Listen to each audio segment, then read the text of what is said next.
ఆంధ్రప్రదేశ్ ఎన్నికల ఫలితాలు మరి కొద్ది రోజుల్లో వెలువడబోతున్నాయి. జూన్ 1న ఎగ్జిట్ పోల్స్ ఫలితాలు, జూన్ 4న పూర్తి ఫలితాలు రిలీజ్ కాబోతున్నాయి.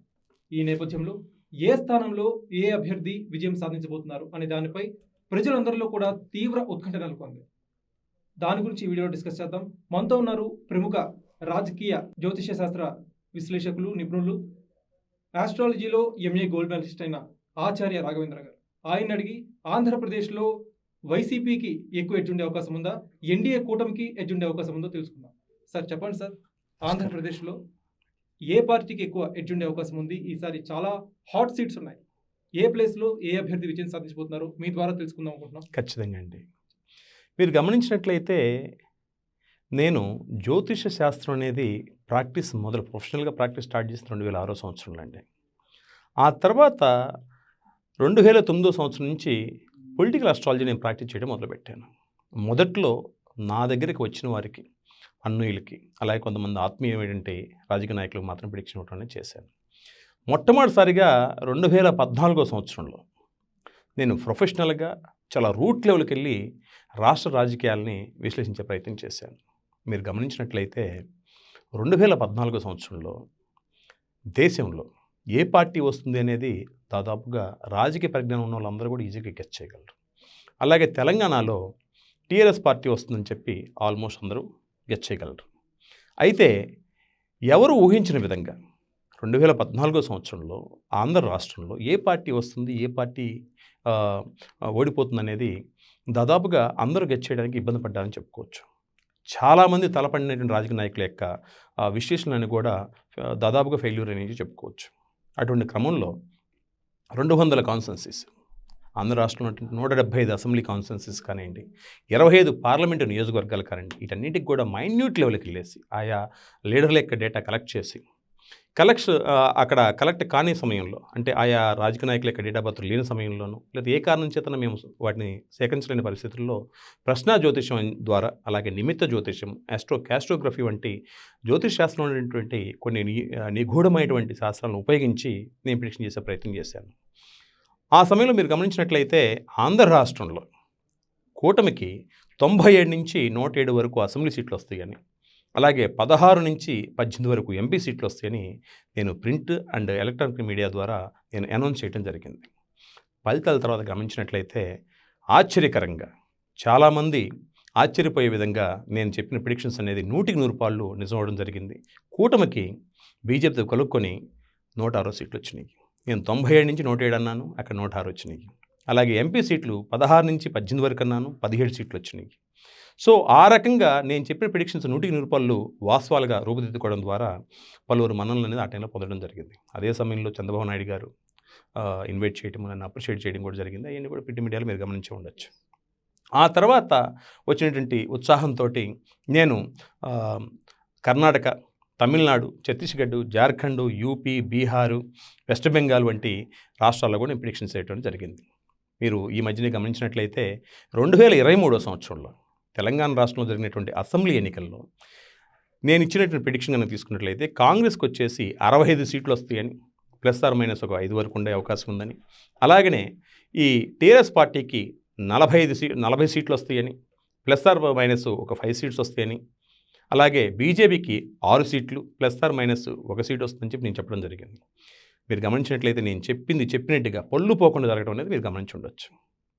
అలాగే ఇప్పుడు కనుక మన తెలుగు రాష్ట్రాల్లో కనుక గమనించినట్లయితే అందరూ కూడా ఎంతో ఉత్సుకతతోటి, ఎంతో ఆతురతతోటి ఆంధ్ర రాష్ట్ర ఫలితాల కోసం ఎదురు చూస్తూ ఉన్నారు. సాధారణంగా దేశంలో ఏ రాష్ట్రంలో అసెంబ్లీ లేక పార్లమెంట్ ఎన్నికలు జరిగినప్పుడు ఆయా రాజకీయ పార్టీలు సాధారణంగా ఏం చేస్తాయండి, ఎలక్షన్ అంటే పోలింగ్ ముందు తేదీ వరకు వారి పార్టీల గురించి పాజిటివ్గా చెప్పుకునే ప్రయత్నం చేస్తారు. ఎవరికి వారి ఆత్మస్థైర్యంతో మేమే గెలుస్తామని చెప్పుకునే ప్రయత్నం చేస్తూ ఉంటారు. పోలింగ్ జరిగిన సాయంత్రం కల్లా ఆయా రాజకీయ ప్రముఖులకు కానివ్వండి, రాజకీయ పార్టీ అధినేతలకు కానివ్వండి ఒక పూర్తి క్లారిటీ అనేది వచ్చేస్తుంది. ఏ పార్టీ ఓడుతుంది, ఏ పార్టీ గెలుస్తుంది అనే దాని గురించి. దాన్ని బట్టి వాళ్ళ యొక్క బిహేవియర్ కానీ, వాళ్ళ ప్రవర్తన సరళి కానీ ఉండడం అనేది గమనించవచ్చు మనం, నాకు తెలిసినంత వరకు.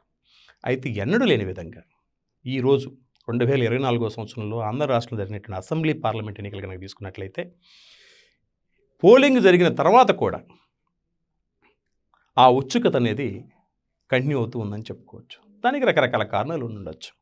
అయితే పోలింగ్ అనంతరము జగన్మోహన్ రెడ్డి గారు పబ్లిక్గా అనౌన్స్ చేసిన విషయం ఏంటంటే, మాకు 150కి పైగా సీట్లు వస్తున్నాయి, పలానా 11వ తారీఖు మార్నింగ్ 9:28 లేదా 38 మేము ప్రమాణ స్వీకారం చేసుకుంటున్నామని చెప్పి పబ్లిక్గా అనౌన్స్ చేయడం జరిగింది. అంటే నేను విన్నాను పూర్తిగా వేరే వాళ్ళ ద్వారా, నేనైతే లైవ్లో చూడలేదు.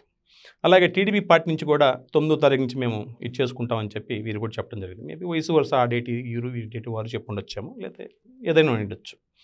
అయితే ఇక్కడ ఎవరికి వారే మేమే ప్రమాణ స్వీకారం చేస్తామని చెప్పి పబ్లిక్గా అనౌన్స్ చేసుకోవడం, లేదా వారి అభిమానులు చెప్పుకోవడం జరుగుతూ ఉంది.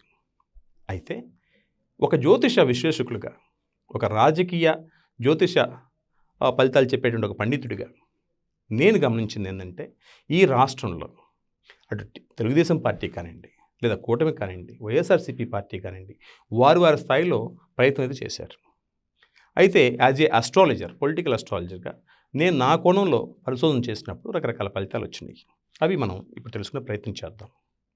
ప్రధానంగా ప్రతి ఒక్కరు కూడా ఎంతో ఉత్కంఠగా ఎదురు చూస్తున్న ఒకే ఒక నియోజకవర్గం పిఠాపురంలో చాలామంది వంగా గీత గెలుస్తుందని చెప్పి స్పెక్యులేషన్స్ వినిపిస్తున్నారు. వైసీపీ వాళ్ళు చాలా కాన్ఫిడెంట్గా ఉన్నారు అక్కడ వంగా గీత గెలుపుపై. మరికొంతమంది ఏమో కొత్తగా ఏర్పడిన ఓటర్స్ అందరూ కూడా పవన్ కళ్యాణ్ గెలుస్తాడని చెప్పి వాళ్ళు కోరుకుంటున్నారు. సో పిఠాపురంలో పరిస్థితి ఎలా ఉండబోతుంది సార్? పిఠాపురం కనుక గమనించినట్టండి, ఇక్కడ వైఎస్ఆర్సీపీ పార్టీ తరపు నుంచి వంగా గీత గారు పోటీ చేస్తున్నారు. అలాగే జనసేన పార్టీ అధినేత అయినటువంటి పవన్ కళ్యాణ్ గారు పోటీ చేస్తున్నారు పిఠాపురంలో. ఈ ఇద్దరిలో ఎవరు గెలిచే అవకాశం ఉందని తీసుకున్నట్లయితే వారు వన్ సైడ్ ఉంటుందండి. 100కి 100 పాళ్ళు పిఠాపురంలో వారు అనేది వన్ సైడే ఉంటుంది. అక్కడ సీట్లో గెలవడం అనేది పవన్ కళ్యాణ్ గారు మాత్రమే గెలుస్తారు. దీంట్లో ఏమాత్రం అతిశక్తి లేదని చెప్పుకోవచ్చు. ఇటువంటి అనుమానం లేకుండా 100కి 100 పాళ్ళు పిఠాపురం కాన్స్టెన్సీలో జనసేన పార్టీ అధినేత అయినటువంటి పవన్ కళ్యాణ్ గారు కనీసం 30,000 పైచిలకు మెజార్టీతో గెలవబోతున్నారు. కన్ఫర్మ్ అంటే. పిఠాపురంలోనే ఇంకొక నియోజకవర్గం ఉంది, అదే మంగళగిరి. మంగళగిరిలో నారా లోకేష్ గతంలో ఆయన ఓటమి పాలయ్యారు. అయినా కానీ ఆయన అక్కడ నియోజకవర్గం వదిలిపెట్టకుండా అక్కడే పనిచేస్తున్నారు. అవునండి. సో ఈసారి నారా లోకేష్ గారికి అక్కడ పరిస్థితి ఎలా ఉండబోతుంది? చేదు ఫలితం వస్తుందా, లేకపోతే ఆయన విజయం సాధిస్తారంటారా?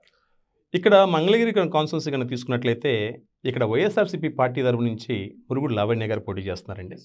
అలాగే టీడీపీ పార్టీ నుంచి నారా లోకేష్ గారు పోటీ చేస్తున్నారు.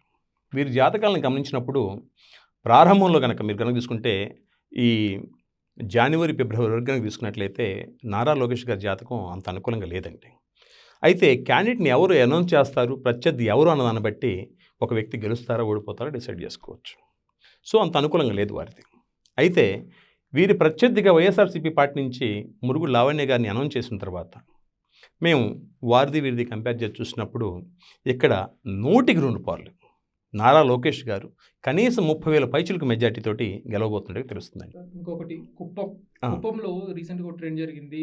చంద్రబాబు ఈజ్ లూజింగ్ బిగ్ అని చెప్పి చాలా మంది ట్రెండ్ చేశారు సోషల్ మీడియాలో. సో చంద్రబాబు గారు నిజంగానే కుప్పంలో ఓడిపోతున్నారు. అక్కడ కేఆర్జే భరత్ విజయం సాధిస్తారంటారా? ఎలా ఉండబోతుంది ఫలితం? ఇక్కడ కుప్పం గురించి జరుగుతున్న ప్రచారం అనేది నా దృష్టికి కూడా వచ్చిందండి. చంద్రబాబు నాయుడు గారు ఓడిపోతారని చెప్పి రాజకీయ ప్రముఖులే కాకుండా కొంతమంది జ్యోతిష పండితులు కూడా వారి అభిప్రాయం తెలియజేశారు, ప్రయత్నం చేశారు. ఎవరి అభిప్రాయం వాళ్ళు చెప్పొచ్చండి, వాక్స్వాతంత్రం అందరికీ ఉంది. కాబట్టి వారి పరిజ్ఞానం మేరకు వారు చేసిన రీసెర్చ్ ప్రకారం వారికి ఆ ఫలితాలు వచ్చి ఉండొచ్చు. అలా రావడానికి లేదా వాళ్ళ ఆ రకమైన అభిప్రాయానికి రావడానికి కూడా కారణం ఉందండి. ఎందుకంటే పెద్దిరెడ్డి రామచంద్రారెడ్డి గారు ఒక లెజెండరీ పర్సన్. మీరు కనుక పొంగనూరు కనుక తీసుకున్నట్లయితే ఈ మధ్యకాలంలో ఆయన కొట్టినటువంటి, ఆయనకు ఎదురున్నటువంటి లీడర్ని దాదాపుగా లేరని చెప్పొచ్చు. ఆయన తన సొంత కాన్స్టెన్సీ కూడా వదిలిపెట్టేసి ఇక్కడ ఎక్కువ సమయం స్పెండ్ చేశారని చెప్పి వార్తల్లో మనం గమనించవచ్చు. అయితే ఎవరు టైం స్పెండ్ చేసినా, ఎవరు టైం స్పెండ్ చేయకపోయినా, లేక అవతల వారు ఎంత పెద్ద లీడర్ అయినా కూడా సొసైటీలో వారికి ఉన్నటువంటి వ్యక్తిగతమైన ఇమేజ్ వేరు, జాతకంలో ఉన్నటువంటి బలాబలాలు వేరు. ఏ వ్యక్తి అయినా సరే ఒక జ్యోతిష పండితుడిగా ఒక వ్యక్తి గెలవాలంటే వారి జాతకాన్ని అనుసరించి మాత్రం నేను ఫలితాలు నిర్ణయిస్తాను. అది ఒక పొలిటికల్ సెఫాలజిస్ట్ అయితే వారి కోణాల్లో వాళ్ళు విశ్లేషించే ప్రయత్నం చేస్తారు. ఇక్కడ జనరల్ డిస్కషన్ కనుక చేసినట్లయితే కుప్పంలో కేఎస్ భారత గారు విద్యావంతుడు, అలాగే మంచి వ్యక్తిత్వం ఉన్నవారుగా నేను విన్నాను. అలాగే చంద్రబాబు నాయుడు గారిని తీసుకున్నట్లయితే మీరు ఓటమంది ఎరిగినటువంటి ధీరుడిగా మనం గమనిస్తూ ఉండొచ్చు. పైగా ఒక పార్టీ అధినేత. నా అభిప్రాయం ఏంటంటే, జ్యోతిష్ శాస్త్రంగా నేను చేసిన పరిశోధనలో నాకు తెలిసిన ఫలితం ఏంటంటే, ఈ కుప్పం నియోజకవర్గంలో 100కి 100 పాళ్ళు తెలుగుదేశం పార్టీ అధినేత అయినటువంటి నారా చంద్రబాబు నాయుడు గారు కనీసం 40,000 పైచులకు మెజారిటీతో గెలవబోతున్నారు. ఈ మెజారిటీ అనేది ఒక 5,000 అటు ఇటు ఉంటే ఉండొచ్చేమో కానండి, గెలుపుకి ఎటువంటి డోకా లేదు. ఒకవేళ ఏ పండితులైనా సరే ఈ కుప్పంలో నారా చంద్రబాబు నాయుడు గారు గెలిచే అవకాశం లేదు అని అంటే వారికి నేను సవాల్ చేసి చెప్పేది ఏంటంటే, నాకు తెలిసినటువంటి సభ్యుడి ప్రకారం నాకున్న పరిజ్ఞానం మేరకు నేను కూడా సవాల్ ఇస్తాను. చంద్రబాబు నాయుడు గారిని ఖచ్చితంగా ఓడించేటువంటి వ్యక్తులు కుప్పంలో లేరు అని చెప్పొచ్చు ప్రస్తుతానికి 2024 సంవత్సరానికి. ఈ సందర్భంలో మనం వేణుస్వామి గారు మాట్లాడుకోవాలి, ఎందుకంటే ఆయన స్వయంగా చెప్పారు కుప్పంలో చంద్రబాబు ఓడిపోతున్నారని చెప్పి. అలానే వైసీపీ ఖచ్చితంగా గెలుస్తుంది, వైఎస్ జగన్ విశాఖపట్నంలో ప్రమాణ స్వీకారం చేస్తారని చెప్పి ఆయన రీసెంట్ గా కామెంట్స్ చేయడం జరిగింది. దానిపై మీ అభిప్రాయం?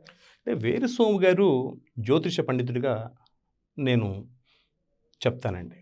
వారు కూడా జ్యోతిషంలో వారి స్థాయిలో వారు పరిశోధన చేశారు, రకరకాల ప్రిడిక్షన్స్ ఇచ్చుండొచ్చు. అయితే ఏ పండితుడైనా సరే వారి జ్ఞానం సహకరించిన మేరకు వారి అభిప్రాయాలు చెప్పే ప్రయత్నం చేస్తూ ఉంటారు. అయితే వారు చెప్పిన ప్రిడిక్షను నిజమవటం లేక ఫెయిల్యూర్ అవటం అనేది వారి జ్ఞానం సహకరించిన మేరకు జరుగుతూ ఉంటుంది. కొన్ని సమయాల్లో వేణుస్వామి గారు రకరకాల ప్రిడిక్షన్స్ అన్ని చేసి ఉండొచ్చు. అయితే కుప్పం గురించి వారు ప్రిడిక్షన్ చేశారు లేదనేది నా దృష్టికి రాలేదు. బట్ ఏ పండితుడు ఏ రకమైన ప్రిడిక్షన్ చేసినప్పటికీ కూడా సిద్ధాంత రాఘవేంద్ర ఒకే మాట మీద నిలబడతాడు, ఒకే విషయాన్ని సూటిగా చెప్తారు. కుప్పంలో చంద్రబాబు నాయుడు గారు 100% గెలుస్తున్నారు, కనీసం 30,000 మెజార్టీతోటి. హిందూపూర్లో పరిస్థితి ఎలా ఉంటుంది సార్? బాలకృష్ణ టీడీపీ కంచుకోట హిందూపూర్, అవునండి, అక్కడ కొత్త అభ్యర్థి నిలబెట్టారు వైసీపీ వాళ్ళు, దీపికా రెడ్డి. అవునండి. సో కొత్త అభ్యర్థి విజయం సాధించే అవకాశం ఉందంటారు. ఇక్కడ హిందూపూర్లో వైఎస్ఆర్సీపీ పార్టీ నుంచి టిఎన్ దీపిక గారు పోటీ చేస్తున్నారండి. అలాగే టీడీపీ నుంచి నందమూరి బాలకృష్ణ గారు పోటీ చేస్తున్నారు. నందమూరి బాలకృష్ణ గారి జాతకం ముందు పొలిటికల్గా వ్యక్తిగతమైన జీవితం గురించి పక్కన పెడితే రాజకీయ జ్యోతిష పరంగా తీసుకున్నట్లయితే పొలిటికల్ లైఫ్ గురించి మాత్రమే తీసుకున్నట్లయితే వారికి తిరుగులేదని చెప్పొచ్చండి. కాబట్టి 100% జ్యోతిష్ శాస్త్రం ప్రకారం హిందూపూర్లో నందమూరి బాలకృష్ణ గారు గెలుస్తున్నారు, మంచి మెజార్టీతో గెలుస్తున్నారు. అది ఎవరు ఊహించరు కూడా. హిందూపూర్ టీడీపీకి ఎలాగ కంచుకోవడం, గుడివాడ కొడాలి నానికి ఎలా కంచుకోవడం. అవునండి. సో ఈసారి గుడివాడ ప్రజల తీర్పు ఎలా ఉండబోతుంది? ఎన్ఆర్ఐ వెనిగండ్ల రాము అక్కడ విజయం సాధించే అవకాశం ఉందంటారు. గుడివాడ కనుక తీసుకున్నట్లయితే రాష్ట్రంలో కాంగ్రెస్ పార్టీ గాలి వీస్తున్నప్పుడు వైఎస్ రాజశేఖర రెడ్డి గారి కాలంగా తీసుకున్నట్లయితే రాష్ట్రం మొత్తం కూడా కాంగ్రెస్ పార్టీ గాలి వీస్తున్న సమయంలో కూడా టీడీపీ గెలిచినటువంటి స్థానం ఏదన్నా ఉందంటే చాలా గెలిచినాయి. దాంట్లో ఒక స్థానం గుడివాడకి చెప్పుకోవచ్చు. అంత స్టేచర్ ఉన్నటువంటి, అంత ప్రజల్లో అభిమానం కలిగిన వ్యక్తిగా చెప్పుకోవచ్చు అనమాట. సో వైఎస్ఆర్ హవా నడిచే సమయంలో కూడా టీడీపీ పార్టీ అభ్యర్థిగా గెలిచినటువంటి కొడాలి నాని గారు ఆ పరంపర కొనసాగిస్తూ 2019లో కూడా దాదాపు 19,000 పైచులకు మెజారిటీతోటి గెలవడం జరిగింది వైఎస్ఆర్సీపీ పార్టీ తరఫు నుంచి. ఆయన గురించి వ్యక్తిగతంగా రకరకాల కాంట్రవర్సీలు ఉండొచ్చు. ఆయన చేసేది రైట్ అని రాంగ్ అని రకరకాలుగా ఎవరు వారి అభిప్రాయాల ప్రకారం వారు మాట్లాడుతూ ఉంటారు. అది వ్యక్తిగత అభిప్రాయంగా చెప్పుకోవచ్చు. ఒక జ్యోతిష పండితుడిగా ఈ గుడివాడలో కొడాలి నాన్నగారు గెలుస్తారా లేదా వెలిగండ్ల రాము గారు గెలుస్తారని చెప్పి నేను పరిశీలించినప్పుడు ఇక్కడ వారు వన్ సైడ్ ఉంటుందండి. 100% ఇక్కడ కొడాలి నాన్నగారు ఓడిపోబోతున్నారు. వెలిగండ్ల రాము గారు టీడీపీ పార్టీ నుంచి విజయాన్ని కవచం చేసుకోబోతున్నారని చెప్పవచ్చు. ఎంత మెజారిటీ రావచ్చు చూస్తారు అంటే వెలిగండ్ల రాము గారికి? మినిమం 10,000 అండి. 10,000 మినిమం 10,000 మెజారిటీతోటి వెలిగండ్ల రాము గారు గెలుస్తున్నారండి. అలానే గన్నవరం తీసుకున్నట్టయితే గన్నవరంలో కూడా వల్లభనేని వంశీ ఆయన అక్కడ ఎన్నో ఏళ్ళుగా విజయం సాధిస్తూ వస్తున్నారు. కానీ ఇప్పుడు అక్కడ టీడీపీ యార్లగడ్డ వెంకట్రావు గారిని నిల్చోబెట్టింది. ఆయన చాలా పని చేశారు, బాగా పని చేశారు అక్కడ. అవునండి. సో ఈసారి గన్నవరం నియోజకవర్గంలో వల్లభనేని వంశీ వర్సెస్ యార్లగడ్డ ఎలా ఉంది ఫైట్? ఇక్కడ గన్నవరంలో యార్లగడ్డ వంశీ గారు వల్లభనేని వంశీ గారు అలాగే టీడీపీ నుంచి యార్లగడ్డ వెంకట్రావు గారి జాతకం తీసుకున్నట్లయితే ఇక్కడ యాక్చువల్లీ ఇద్దరు జాతకం పోటాపోటీగా ఉందండి. నేను ఫస్ట్ వేదిక అస్ట్రాలజీ ప్రకారంగా చూసినప్పుడు నాకు ఒక ఇదమిద్దంగా ఒక కంక్లూడింగ్ అనేది రాలేదు. తర్వాత రకరకాల మెథడ్స్ ద్వారా ఒక ఆస్ట్రోగ్రఫీకి తీసుకోండి, ఒక కచేరు కనాడి అస్ట్రాలజీ తీసుకోండి, కనినిక అస్ట్రాలజీ తీసుకోండి, అలాగే వెస్టర్న్ ఫిలాసఫీ తీసుకోండి, ఇలాంటి వాటి ద్వారా నేను స్టడీ చేసినప్పుడు నాకు వచ్చిన కంక్లూడింగ్ ఏంటంటే ఇక్కడ 100% టీడీపీ అభ్యర్థి అయినటువంటి యార్లగడ్డ వెంకట్రావు గారు గెలవబోతున్నారండి. సార్ ఇప్పుడు నగరి చూసుకున్నట్టయితే నగరిలో రోజాకి ప్రతికూల పరిస్థితులు ఎదురవుతున్నాయని చెప్పి ముందు నుంచే చెప్తున్నారు చాలా. అవునండి. అక్కడ భానుప్రకాష్ గారి విజయం నల్లేరుపై నడకని చెప్పి చాలా మంది రాజకీయ విశ్లేషకులు చెప్పారు. అది వాస్తవమేనా? 100% వాస్తవం అండి. ఇక్కడ నగరి కాన్స్టిట్యున్సీ కనుక తీసుకున్నట్లయితే ఆర్కే రోజా గారు మంత్రిగా చేశారు. వారు అక్కడ పోటీ చేస్తున్నారు వైఎస్ఆర్సీపీ పార్టీ తరపు నుంచి. టీడీపీ నుంచి గాలి ముద్దు కృష్ణనాథ్ గారి అబ్బాయి భానుప్రకాష్ గారు పోటీ చేస్తున్నారండి.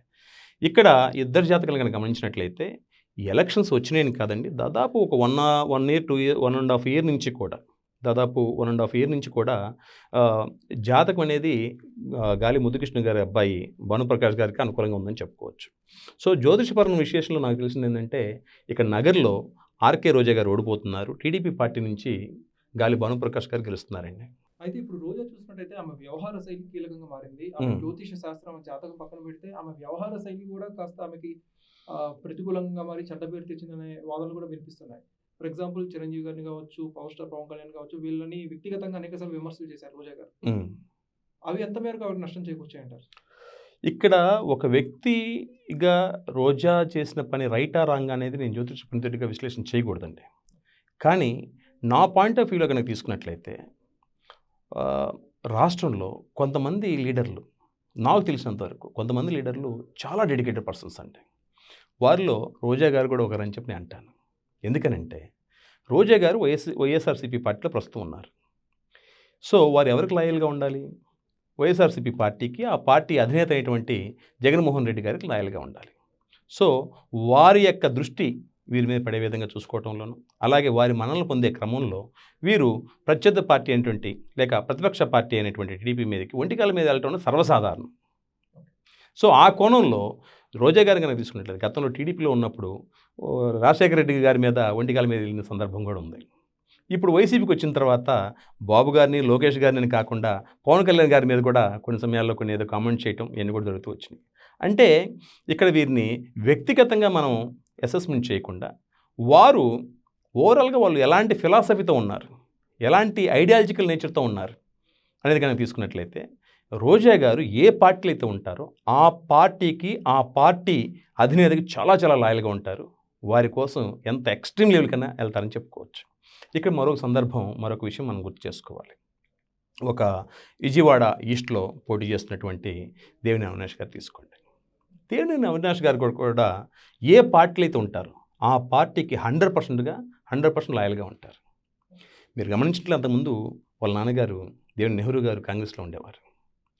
ఆ కాంగ్రెస్ పార్టీ పూర్తిగా కొన్ని పదాలు మనం వాడకూడదు, బట్ అవగాహన కోసం, అర్థమవడం కోసం మనం వాడే ప్రయత్నం చేసినట్లయితే ఆంధ్ర రాష్ట్రంలో బైఫికేషన్ తర్వాత కాంగ్రెస్ ఆల్మోస్ట్ తుడిచిపెట్టుకొని పోయింది. అందరూ కాంగ్రెస్ పార్టీని వదిలేసే క్రమంలో కూడా ఒక రఘువీరారెడ్డి గారు, దేవినేని నెహ్రూ గారు, వీళ్ళిద్దరూ పార్టీ డెవలప్మెంట్ కోసం మ్యాక్సిమం కృషి చేశారు. తమ విలువైన సమయాన్ని వాటి కోసం కేటాయించారు. ఒకానొక సమయంలో తన యొక్క రాజకీయ భవిష్యత్తుని లేక రాజకీయ జీవితాన్ని సాక్రిఫైస్ చేయడానికి కూడా వెనకాడినటువంటి వ్యక్తి రఘువీరారెడ్డి గారు అయితే వారికి ఏమాత్రం తీసుకునేటువంటి మరో కుటుంబం దేవినేని ఫ్యామిలీ, నెహ్రూ గారి ఫ్యామిలీ నుంచి చెప్పుకోవచ్చు. ఆ తర్వాత వారు టీడీపీలోకి వచ్చారు. టీడీపీలోకి వచ్చిన తర్వాత టీడీపీకి ఎంత లాయల్గా ఉన్నారంటే టీడీపీకి లాయల్గా ఉన్నాను అని చెప్పుకోవడం కోసం వారు ఎంత ఎక్స్ట్రీమ్ వెళ్ళారంటే మోడీ గారు సెంట్రల్ నుంచి వస్తే వారికి ఎగ్నెస్ట్గా సమ్మెల ధర్నాలు చేయటం, నల్లా బెలూన్లు విదిరేయటం ఇవన్నీ కూడా చేయడం జరిగింది. అలాగే రీసెంట్గా వైఎస్ఆర్సీపీ గవర్నమెంట్ వచ్చిన తర్వాత అఫ్కోర్స్ దేవినేని నెహ్రూ గారి అబ్బాయి అవినాష్ గారు 2019 ఎన్నికల గుడివాడలో పోటీ చేశారు. కొడాల నాన్నగారి విషయంలో దాదాపు 19,000 పైచిలకు ఓట్ల తేడాతోటి వీరు ఓడిపోవడం జరిగింది. ఆ తదనంతరం జరిగినటువంటి రకరకాల రాజకీయాల ఈక్వేషన్స్లో భాగంగా వారు వైసీపీలో జాయిన్ అయ్యారు. ఇది నేను కన్ఫర్మ్ చేయట్లేదండి, బట్ నేను విన్నాను. దీంట్లో ఎంతవరకు వాస్తవం తెలియదు. నేను విన్నది ఏంటంటే దేశంలో, నాకు తెలుసు దేశంలో కాదండి, ప్రపంచంలో ఎక్కడా కూడా ఒక రాజకీయ పార్టీ సెంట్రల్ ఆఫీస్ మీద ఇంకొక అధికార పార్టీ, ఇంకో పార్టీ దాడి చేయడం అనేది పొలిటికల్ హిస్టరీలో లేదండి. అలాంటిది దేశంలోనో ప్రపంచంలోనో ఎక్కడ లేని విధంగా గుంటూరులో ఉన్నటువంటి గుంటూరు లేక విజయవాడ సమీపంలో ఉన్నటువంటి టీడీపీ సెంట్రల్ ఆఫీస్ మీద, మంగళగిరిలో ఉందండి, ఓకే, ఆ సెంట్రల్ ఆఫీస్ మీద వైసీపీ లీడర్లు దాడి చేయడం జరిగింది, లేదా వైసీపీ లీడర్లు లేదా కార్యకర్తలు దాడి చేయడం జరిగింది ఆఫీస్ మీద. అది పొలిటికల్ హిస్టరీలో ఏ దేశంలో కూడా లేక ఏ రాష్ట్రంలో కూడా అలాంటిది జరిగిందని నేను అనుకోను. ఆ తర్వాత తెలిసిన విషయం కనుక తీసుకున్నట్లయితే ఈ దాడి వెనక దేవినేని అవినాష్ గారు ఉన్నారని చెప్పి కొంతమంది చెప్పుకోగా విన్నాను. దాంట్లో వాస్తవం ఎంతో అబద్ధంతో తెలియదు. మీరు గమనించినట్లయితే ఈ సంఘటనలన్నీ కూడా ఆయా లీడర్లు లేక ఆయా వ్యక్తుల యొక్క వ్యక్తిగతమైనటువంటి నేచర్గా, బిహేవియర్గా, ప్రవర్తన సరళిగా మనం భావించకూడదండి. వారు ఏ పార్టీలు అయితే ఉన్నారో ఆ పార్టీకి లాయల్గా ఉన్నామని చెప్పుకునే కోసం లేదా చూపించుకోవడం కోసం ఈ విధంగా చేస్తూ ఉంటారు అని చెప్పుకోవచ్చు. నిజంగానే వారు వారు ఏ పార్టీలో అయితే ఉంటారో ఆ పార్టీకి లాయల్గా ఉండటంలో ఎటువంటి సందేహం లేదు. అందుకనే వైఎస్ఆర్సీపీ పార్టీలో ఉన్నప్పుడు ఆ రకంగా ముందుకెళ్ళి ఉంటారని చెప్పి నేను భావిస్తున్నాను. ఇందాక పవన్ కళ్యాణ్ ప్రస్తావన వచ్చినప్పుడు పిఠాపురంలో ఆయన 30,000 పైసలకు మెజార్టీతో గెలుపొందుతారన్నారు.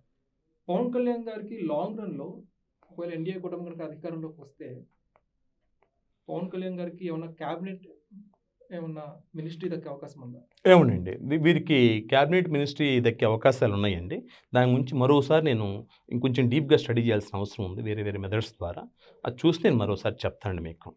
బట్ వారి జాతకంలో మాత్రం మీరు గమనించినట్లయితే ఆయన జాతకంలో ఖచ్చితంగా సీఎం లేదా ఆ స్థాయి పదవిని పొందే యోగం అయితే వారి జాతకంలో ఉందండి. అయితే టైం ఫ్రేమ్ కనుక తీసుకున్నట్లయితే ఏ సమయంలో వీరు సీఎం లేదా ఆ స్థాయి స్థానాన్ని పొందే అవకాశం ఉంటుందనేది ఇంకొంచెం డెప్త్కి వెళ్ళిన తర్వాత కంక్లూడింగ్కి వచ్చి మీకు చెప్తానండి. మరి జనసేన పార్టీ భవిష్యత్ ఎలా ఉండబోతుంది సార్? అంటే కూటమిలో ఉంది ఇప్పుడు జనసేన పార్టీ. అవునండి. కూటమి భవిష్యత్ ఎలా ఉండబోతుంది? కూటమి భవిష్యత్తు దీని గురించి నేను మరికొంత డీప్గా స్టడీ చేయాల్సిన అవసరం ఉందండి. కూటమి భవిష్యత్తు కానివ్వండి, అలాగే వ్యక్తిగతంగా, అలాగే ఇండివిజువల్గా భారతీయ జనతా పార్టీ యొక్క భవిష్యత్తు కానివ్వండి, లేకపోతే జనసేన పార్టీ భవిష్యత్తు కానివ్వండి, రాగల రోజుల్లో ఎలా ఉండబోతుంది, ఇండివిజువల్గా ఎలా ఉండబోతుంది, సమిష్టిగా కూటమి యొక్క భవిష్యత్తు ఎలా ఉండబోతుంది అనేది నేను కొంచెం డెప్త్గా స్టడీ చేసి చెప్పాల్సిన అవసరం ఉంటుందండి. కానీ పవన్ కళ్యాణ్ అయితే ఖచ్చితంగా ముఖ్యమంత్రి అయ్యే అవకాశం అయితే ఆయన జాతకంలో రాసి పెట్టుకుంటారు. ఖచ్చితంగా ముఖ్యమంత్రిని అనలేం, కానీ ముఖ్యమంత్రి స్థాయి పదవిని మాత్రం ఖచ్చితంగా వారు అందుకుంటారని మాత్రం నేను చెప్పగలనండి. సార్ ఇప్పుడు మచిలీపట్నం అసెంబ్లీ తీసుకున్నట్టయితే సార్ అక్కడ పేరుని కిట్టు, అవునండి, నానిగారి అబ్బాయి, అలానే కొల్లు రవీంద్ర, అవునండి, ఎవరికి ఎక్కువ విజయ అవకాశాలు ఉన్నాయి సార్ జాతకరీత్యా? ఇక్కడ మచిలీపట్నం కాన్స్టిట్యున్సీ కనుక తీసుకున్నట్లయితే నానిగారి అబ్బాయి కిట్టు గారు, అలాగే గతంలో టీడీపీ పార్టీలో మంత్రిగా చేసినటువంటి కొల్లు రవీంద్ర గారు పోటీ చేస్తున్నారండి. ఈ ఇద్దరు జాతకాన్ని పరిశీలించినప్పుడు చాలా ఈజీగా చెప్పొచ్చండి. కొల్లు రవీంద్ర గారి జాతకంతో పోల్చుకున్నట్లయితే పొలిటికల్గా, రాజకీయంగా తీసుకున్నట్లయితే కిట్టు గారి జాతకము, కొల్లు రవీంద్ర గారి జాతకం తీసుకున్నట్లయితే 100కి 100 రూపాయలు కొల్లు రవీంద్ర గారు గెలుస్తున్నారు. ఆ మెజారిటీ కనీసం 10,000 పైన ఉంటుందని చెప్పవచ్చండి. ఓకే, పేర్ని వెంకటరామయ్య గారి బ్రాండ్ మచిలీపట్నంలో ఉందంటారు. సో ఆ బ్రాండ్ అనేది పేర్ని కిట్టు పని అంటే వాళ్ళ తాతగారు కానివ్వండి, నాన్నగారు కానివ్వండి, లేదా పార్టీ కానివ్వండి, ఇవన్నీ ఏమున్నా కూడా వ్యక్తిగతంగా జాతకం సపోర్ట్ చేయనప్పుడు ఊళ్ళో బండ్లు అవుతాయి కదండి. సో ఆ రకంగా, కానీ ఒక మాట మాత్రం చెప్పొచ్చు, ఈ పేరుని కిట్టు గారికి మాత్రం మంచి భవిష్యత్తు ఉంది రాజకీయంగా అని చెప్పొచ్చు. వారి జీవితంలో మంచి క్యాబినెట్ హోదాను కూడా వాళ్ళ నాన్నగారిలాగా అనుభవిస్తారు. వ్యక్తిగతంగా కూడా చాలా ఉన్నతమైన స్థితుల్ని వారు పొందుతారని చెప్పవచ్చు. సార్ ఇప్పుడు పాతపట్నం తీసుకున్నట్టయితే అక్కడ టీడీపీ వర్సెస్ వైసీపీ ఎవరికి ఎక్కువ విజయ అవకాశాలు ఉన్నాయి సార్? పాతపట్నం వారు వన్ సైడ్ అండి. ఇక్కడ గమనించినట్లయితే పాతపట్నంలో రెడ్డి శాంతి గారు వైసీపీ నుంచి పోటీ చేస్తున్నారు. అలాగే టీడీపీ నుంచి మామిడి గోవిందరావు గారు పోటీ చేస్తున్నారండి. ఇక్కడ వీరి జాతకాలను మనం పరిశీలించినప్పుడు పాతపట్నంలో ప్రత్యేకించి రెడ్డి శాంతి గారి జాతకం అనేది చాలా యోగదాయకంగా ఉంది, చాలా పవర్ఫుల్గా ఉందని చెప్పుకోవచ్చు. కాబట్టి ఈ పాతపట్నం నియోజకవర్గంలో రెడ్డి శాంతి గారే గెలిచే అవకాశాలు చాలా చాలా మెండుగా ఉన్నాయండి.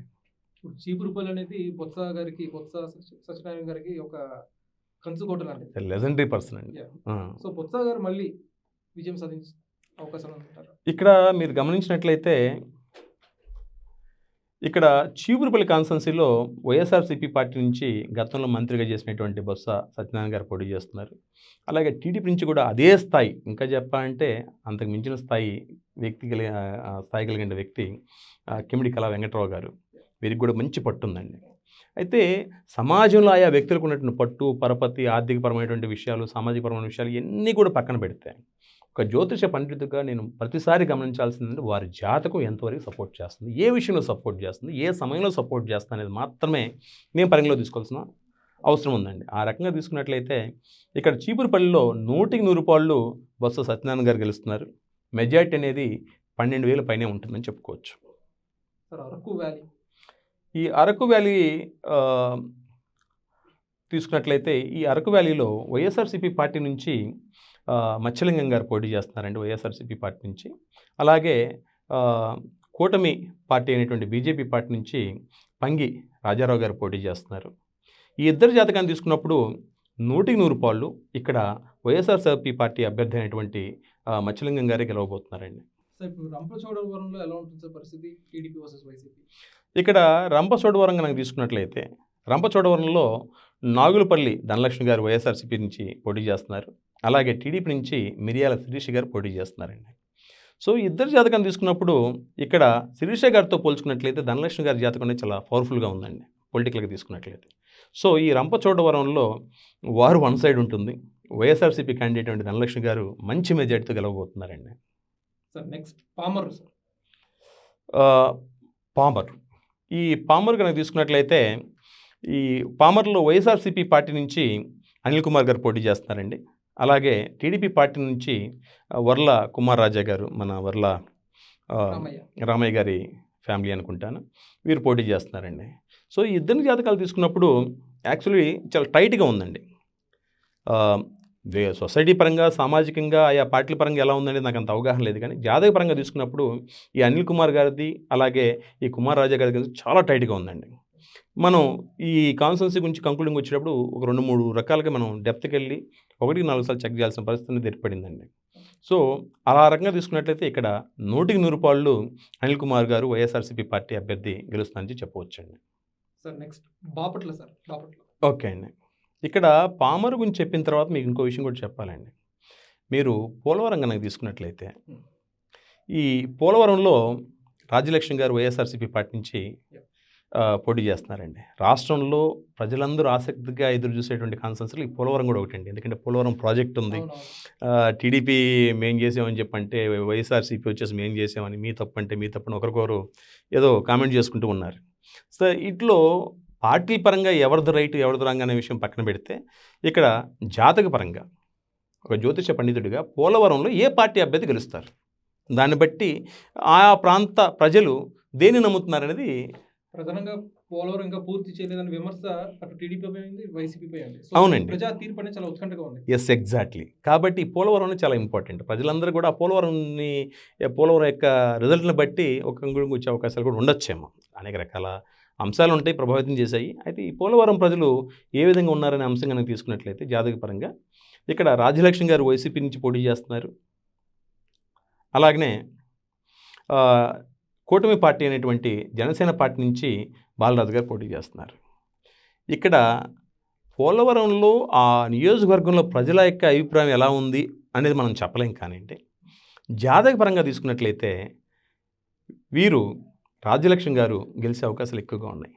ఆ రకంగా తీసుకున్నట్లయితే ఆ ప్రజల యొక్క అభిప్రాయం ఏముందనేది మనం అర్థం చేసుకోవచ్చండి. సార్ బాపట్ల చూసుకున్నట్టయితే టీడీపీ వర్సెస్ వైసీపీ ఎలా ఉంటుంది? రాష్ట్రంలో నేను ఫలితం చెప్పడానికి బాగా కష్టపడాల్సినటువంటి పరిస్థితి ఏర్పడినటువంటి కాన్సెన్స్లో బాపట్ల కూడా ఒకటండి. ఈ బాపట్లలో కున రఘుపతి గారు వైఎస్ఆర్సీపీ పార్టీ నుంచి పోటీ చేస్తున్నారు. అలాగే టీడీపీ నుంచి నరేంద్ర వర్మ గారు పోటీ చేస్తున్నారండి. ఇక్కడ ఈ కూన రఘుపతి గారు గెలుస్తారా లేక వర్మ గారు గెలుస్తారంటే ఇద్దరు కూడా చాలా పవర్ఫుల్ జాతకాలండి. యథమిద్దంగా ఖచ్చితంగా ఈరే గెలుస్తారని చెప్పి నేను చివరి నిమిషం వరకు కూడా ఒక అంచనాకు రాలేకపోయాను. బట్ ఒక 1% కనుక తీసుకున్నట్లయితే వైసీపీ అభ్యర్థి అయినటువంటి కూన రఘుపతి గారికి అవకాశం ఉంది. బట్ నేను కన్ఫామ్గా చెప్పలేను ఇక్కడ ఎవరు గెలుస్తారనేది. ఒక 1% రఘుపతి గారికి ఓటే ఇచ్చారన్నమాట. మనం ఇది ఇప్పుడు మనం ప్రస్తావించుకుంటుంది ఒక హాట్ సీట్ వినుకొండ. రీసెంట్గా గొడవలు కూడా జరిగాయి అక్కడ. అవునండి. ఎలా ఉంటుంది సార్ అక్కడ పరిస్థితి? ఇక్కడ గొడవలు జరగడానికి కారణాలు ఏంటనేది నాకు అంత అవగాహన లేదండి. ఇక్కడ వినుకొండలో వచ్చేసి వైసీపీ పార్టీ నుంచి బ్రహ్మనాయుడు గారు పోటీ చేస్తున్నారండి. అలాగే టీడీపీ నుంచి జీవి ఆంజనేయులు గారు పోటీ చేస్తున్నారు. ఈ ఇద్దరు జాతకాలని పరిశీలించడానికి ప్రయత్నించినప్పుడు వాళ్ళ డేటా ఇద్దరిది కూడా నాకు రాలేదండి. అప్పుడు నేను ప్రశ్న జ్యోతిష్యం, తర్వాత వెస్టర్న్ ఆస్ట్రాలజీ, నిమిత్త జ్యోతిష్యం ప్రకారం నేను స్టడీ చేసే ప్రయత్నం చేశాను. ఆ క్యాలిక్యులేషన్ పరంగా తీసుకున్నట్లయితే ఈ వినుకొండలో వైసీపీ పార్టీ అభ్యర్థి అయినటువంటి బ్రహ్మనాయుడు గారు గెలుస్తారండి. అదండి. సరే, ఎర్రగొండపాలెంలో ఇక్కడ ఎర్రగొండపాలెం కనుక తీసుకున్నట్లయితే అండి వైసీపీ పార్టీ నుంచి చంద్రశేఖర్ గారు పోటీ చేస్తున్నారు. అలాగనే టీడీపీ పార్టీ నుంచి ఎలక్షన్ బాబు గారు పోటీ చేస్తున్నారండి. ఈ కాన్స్టెన్సీ కనుక తీసుకున్నట్లయితే రాష్ట్రంలో వివిధ జిల్లాల్లో ఉన్నటువంటి 175 కాన్స్టెన్సీల్లో కొంచెం వైసీపీ పార్టీకి ఎక్కువగా మెజారిటీ వచ్చేటువంటి కాన్స్టెన్సీ ఏదన్నా ఉందంటే దాంట్లో ప్రథమంగా మనం ఇది కూడా చెప్పుకోవచ్చండి, ఎర్రగొండపాలెం. సో ఎర్రగొండపాలెంలో ఖచ్చితంగా చంద్రశేఖర్ గారు గెలుస్తున్నారు. అది మెజారిటీ కనీసం 20,000 పైన ఉంటుందండి. ఆత్మకూరు తీసుకుంటే ఆత్మకూరు మన మేకపాటి గౌతమ్ రెడ్డి గారు గతంలో మంత్రిగా చేసినటువంటి కాన్స్టిట్యున్సీ, ఇప్పుడు వారి బ్రదర్ అనుకుంటాను, తమ్ముడే కదా, విక్రమ్ రెడ్డి గారు పోటీ చేస్తున్నారు. టీడీపీ నుంచి ఆనం రామనారాయణ రెడ్డి గారు పోటీ చేస్తున్నారండి. ఇక్కడ విక్రమ్ కుమార్ రెడ్డి గారి జాతకం నేను గమనించాను, వారి వ్యక్తిగత జాతకం కూడా. అలాగే రామనారాయణ రెడ్డి గారిది వేరే మెథడ్లో స్టడీ చేయడం జరిగింది. ఇవన్నీ చూసినప్పుడు నాకు ఏమనిపించిందంటే విక్రమ్ కుమార్ రెడ్డి గారి జాతకం చాలా పవర్ఫుల్గా ఉంది. ఇక్కడ విక్రమ్ కుమార్ రెడ్డి గారికి గెలవడానికి 100% అవకాశం ఉందని చెప్పుకోవచ్చండి. నందికొట్కూరు సార్, నందికొట్కూరు ఎలా ఉంది పరిస్థితి? నందికొట్కూరు వచ్చేసి ఇది రిజర్వ్డ్ కాన్స్టిట్యున్సీ అనుకుంటానండి. ఇక్కడ వైసీపీ పార్టీ నుంచి ధారా సుధీర్ గారు పోటీ చేస్తున్నారు. అలాగే టీడీపీ నుంచి జయసూరి గారు పోటీ చేస్తున్నారు. ఇక్కడ 100% వైసీపీకి క్యాండిడేట్ అయినటువంటి సుధీర్ గారు గెలుస్తారండి. మంత్రాలయం ఈ మంత్రాలయం కాన్స్టిట్యున్సీ కనుక తీసుకున్నట్లయితే వైసీపీ పార్టీ నుంచి బాలనాగిరెడ్డి గారు పోటీ చేస్తున్నారండి. అలాగే టీడీపీ నుంచి రాఘవేంద్ర రెడ్డి గారు పోటీ చేస్తున్నారు. ఇది డీటెయిల్స్ మనకు రాలేదండి, నేను పర్సనల్ జ్యోతిష్యం ద్వారా తెలుసుకునే ప్రయత్నం చేశాను. సో ఇక్కడ కనుక తీసుకున్నట్లయితే టీడీపీ క్యాండిడేట్తో పోల్చుకుంటే వైసీపీ అభ్యర్థి అయినటువంటి బాలనాగిరెడ్డి గారు గెలవడానికి ఎక్కువగా అవకాశాలు ఉన్నాయండి. దాంట్లో ఏమాత్రం డౌట్ లేదు. తెనాలిలో నాదెళ్ల మనోహర్ జనసేన అభ్యర్థి గెలిచే అవకాశాలు ఉన్నాయి. ఆయన జాతకం ఎట్లా ఉంది? నాదెళ్ల మనోహర్ గారి జాతకం చాలా చాలా అద్భుతంగా ఉందండి. అయితే అక్కడ రాహు ట్రాన్సిట్ అనేది కొంచెం ఆయన ఇన్ఫ్లుయెన్స్ చేసే అవకాశం ఉంది. దానికి తగిన పరిహారాలు కనుక చేసుకోగలిగితే వారు క్యాబినెట్లో కూడా చోటు సంపాదించే అవకాశాలు ఉన్నాయండి. అంటే నా ఒపీనియన్ ఏంటంటే 100% తెనాల్లో నాదెళ్ల మనోహర్ గారు గెలుస్తున్నారు. కొద్దిగా రాహు సంబంధించిన పరిహారాలు కనుక అప్రోచ్ అవ్వగలిగితే వారి క్యాబినెట్లో కూడా చోటు దక్కించుకునే అవకాశాలు ఉన్నాయని చెప్పుకోవచ్చు. నాదెళ్ల మనోహర్ పవర్ స్టార్ పవన్ కళ్యాణ్కి, జనసేన పవన్ కళ్యాణ్కి కుడి భుజం లాగా పాలిటిక్స్. వాళ్ళిద్దరూ అసెంబ్లీలో ఎలా ఉండబోతుంది వాళ్ళ కలయిక? ఇక్కడ మనం ఒక అంశం గమనించాలండి. సాధారణంగా కంపాటబిలిటీ అనేది జ్యోతిషశాస్త్రంలో ఒకటి ఉంటుందండి. ఈ కంపాటబిలిటీ అనేది ఇద్దరు మనుషుల మధ్య సంబంధ బాంధవ్యాలు ఎలా ఉండడానికి అవకాశం ఉంది, ఈ బాంధవ్యం ఎంతకాలం సాగడానికి అవకాశం ఉందనేది తెలుసుకోవడం కోసం ఈ కంపాటబిలిటీ వాడతామండి. అది వేదిక ఆస్ట్రాలజీ కానివ్వండి, వెస్ట్రన్ ఆస్ట్రాలజీ కానివ్వండి, లేకపోతే నాడీ కానివ్వండి, లేకపోతే ఇలా ఏ మెథడ్ తీసుకున్నా కూడా ఫిలాసఫీ అనేది మారొచ్చాము, కానీ అల్టిమేట్గా రిజల్ట్ చూసే కోణం మాత్రం ఒకటే అని చెప్పుకోవచ్చు. అయితే సర్వసాధారణంగా ఈ కంపాటబిలిటీ అనేది మనం అనుకున్నట్టుగా వివాహాలకు మాత్రం చూస్తూ ఉంటారు. ఒక జ్యోతిష పండితుడిగా, ఒక స్కాలర్గా నా అభిప్రాయం ఏంటంటే ఈ కంపాటబిలిటీ అనేది కేవలం వివాహాలప్పుడు మాత్రమే కాదండి, వ్యాపారాలు చేసేటప్పుడు చూడాల్సిన అవసరం ఉంది. అలాగే ఒక వ్యక్తితోటి మనం జెండర్ ఏదైనప్పటికీ కూడా, ఒక పార్టీ పరంగా కానివ్వండి, లేకపోతే ఒక వ్యవస్థ పరంగా కానివ్వండి, లేదా జాబ్ చేసేటప్పుడు కానీ, ఒక ఎంప్లాయీని తీసుకునేటప్పుడు కానీ, లేదా ఒక ఎంప్లాయర్ని మనం చూస్ చేసుకునేటప్పుడు కానివ్వండి, ఇలా రకరకాల సందర్భాల్లో ఖచ్చితంగా మనం కంపాటబిలిటీ కనుక చూసుకొని కనుక ముందుకెళ్ళినట్లయితే ఆ రిలేషన్ అనేది కొంచెం లాంగ్ టైం సాగే అవకాశం ఉంటుంది. ద సేమ్ టైం ఆ రిలేషన్ అనేది మ్యూచువల్ బెనిఫిట్గా ముందుకెళ్ళే అవకాశం కూడా ఉంటుంది. ఇక్కడ పవన్ కళ్యాణ్ గారు అలాగే నాదెండ్ల మనోహర్ గారు ఇద్దరిని కనుక పరిశీలించినట్లయితే జ్యోతిష్ శాస్త్రపరంగా ఇద్దరు కంపాటబిలిటీ ఎలా ఉంటుంది? ఖచ్చితంగా చాలా బాగుంటుంది, అట్లా ఏమాత్రం డౌట్ లేదు. అయితే ఈ కాంబినేషన్లో చంద్రుడి మీద శాటర్న్ యొక్క ప్రభావం అనేది ఉండడం కారణం చేత వీళ్ళ యొక్క ప్రయాణంలో కొన్ని సమయాల్లో కొన్ని మానసిక పరమైనటువంటి ఇబ్బందుల్ని తీసుకొచ్చే అవకాశం ఉంటుంది. అంటే నా ఉద్దేశం కొన్ని రూమర్స్ స్ప్రెడ్ అవ్వడం ద్వారా వీళ్ళిద్దరూ కొంచెం ఇబ్బంది పడటం జరగచ్చు, లేదా గ్రౌండ్లో జరిగేటువంటి రకరకాల కారణాల చేత వీరు ఒత్తిడికి గురయ్యే అవకాశం ఉండొచ్చు. బట్ ఏది ఏమైనప్పటికీ కూడా ఇద్దరి మధ్య మంచి అండర్స్టాండింగ్ ఉంటుంది. అలాగే వీరు అసెంబ్లీలో అడుగు పెట్టడం ద్వారా రాష్ట్ర రాజకీయాల్లో ఒక చెప్పుకోదగినటువంటి వరవడి మార్పు అనేది రాబోతుందని చెప్పి ఘంటాపథంగా చెప్పవచ్చు. సార్, ఇప్పుడు వైఎస్ఆర్సీపీ మినిస్టర్స్ పూర్వ హయాంలో ఎవరైతే పనిచేశారో వాళ్ళలో ఎవరు గెలుస్తున్నారు, ఎవరు ఓడిపోతున్నారు? చాలా మంచి క్వశ్చన్ సార్. ఇక్కడ మీరు కనుక గమనించినట్లయితే 2019 సంవత్సరం జరిగినటువంటి అసెంబ్లీ పార్లమెంట్ ఎన్నికల్లో భాగంగా అత్యధికమైన సీట్లను సాధించి దాదాపుగా 150 పైచిలకు సీట్లు సాధించడం ద్వారా జగన్మోహన్ రెడ్డి గారు గవర్నమెంట్ ఫామ్ చేయడం జరిగింది. జగన్మోహన్ రెడ్డి గారు తన క్యాబినెట్లో మొట్టమొదటిసారిగా 24 మందిని తన క్యాబినెట్లో తీసుకోవడం జరిగింది. తర్వాత రకరకాల ఈక్వేషన్స్, కమ్యూనిటీ ఈక్వేషన్స్ అనుకోండి, ఇంకా వేరే ఈక్వేషన్స్ అనుకోండి, ఈ కారణాలు కొంతమందిని మళ్ళీ తప్పించి మరికొందరికి అవకాశం ఇవ్వడం జరిగింది. ఈ రెండోసారి దాదాపు ఒక 15 మంది అవకాశం పొందడం జరిగింది. అంటే జగన్మోహన్ రెడ్డి గారి గవర్నమెంట్లో ఒక జంబో క్యాబినెట్ అనేది ఫామ్ అయిందని చెప్పుకోవచ్చు. మొదటి విడతలో 24 మంది, రెండో విడతలో 15 మంది, వెరసి 39 మంది. ఈ 39 మందిలో ఈ 2024 సంవత్సరంలో జరుగుతున్నటువంటి ఎన్నికల్లో ఎవరు గెలుస్తున్నారు, ఎవరు ఓడిపోతున్నారు అంశంగా తీసుకున్నట్లయితే, నేను అనేక పర్యాయాలు రకరకాల మెథడ్ ద్వారా స్టడీ చేసిన తర్వాత నాకు వచ్చిన కంక్లూడింగ్ ఏంటంటే, ఇక్కడ దాదాపు 8 మంది గెలుస్తున్నారండి. అంటే 7గురు ఖచ్చితంగా గెలుస్తున్నారు. ఒకరిది కొంచెం టైట్గా ఉంది, నేను ఇదమిద్దంగా చెప్పలేని పరిస్థితి, వాళ్ళు కొంచెం ఎడ్జ్ ఉందని చెప్పుకోవచ్చు. అయితే 25 మంది మంత్రులు ఓడిపోవడం అనేది ఇక్కడ గమనించాల్సిన విషయం అండి. వారు ఎవరనే అంశంగా తీసుకున్నట్లయితే, ముందుగా గెలిచే వారిని తీసుకుందాం. ఆంధ్ర రాష్ట్రంలో గెలిచే వైఎస్ఆర్సీపీ మంత్రుల్లో మొదటగా ఉండేది పొంగనూరు నియోజకవర్గం. ఇక్కడ పెద్దిరెడ్డి రామచంద్రారెడ్డి గారు అప్రతిహంగా అద్భుతమైనటువంటి మెజారిటీతో గెలవబోతున్నారు. రెండోది డోన్ నియోజకవర్గం. ఇక్కడ బుగ్గన రాజేంద్రనాథ్ రెడ్డి గారు గెలుస్తున్నారు. అలాగే మూడోది సాలూరు కాన్స్టెన్సీ. ఈ సాలూరు కాన్స్టెన్సీలో డిప్యూటీ సీఎంగా పనిచేసినటువంటి పీడిక రాజేందర్ గారు మళ్ళా గెలుస్తున్నారు. అలాగే సర్వేపల్లి. ఈ సర్వేపల్లి కాన్స్టెన్సీలో రెండో విడతలో భాగంగా మంత్రి పదవిని పొందినటువంటి కాకాని గోవర్ధన్ రెడ్డి గారు గెలవబోతున్నారు. అలాగనే చీపురుపల్లి నుంచి మంత్రిగా పనిచేసినటువంటి బొత్స సత్యనారాయణ గారు గెలుస్తున్నారు. అలాగనే ఈ కడప నుంచి మంత్రిగా పనిచేసినటువంటి అంజద్ భాషా గారు వైసీపీ నుంచి మళ్ళా గెలుస్తున్నారు. అలాగే ఈ తుని కాన్స్టెన్సీలో వైఎస్ఆర్సీపీ పార్టీలో మంత్రిగా పనిచేసినటువంటి దాడిశెట్టి రాజా గారు అద్భుతమైన మెజారిటీతోటి మళ్ళా గెలుస్తారని చెప్పుకోవచ్చు.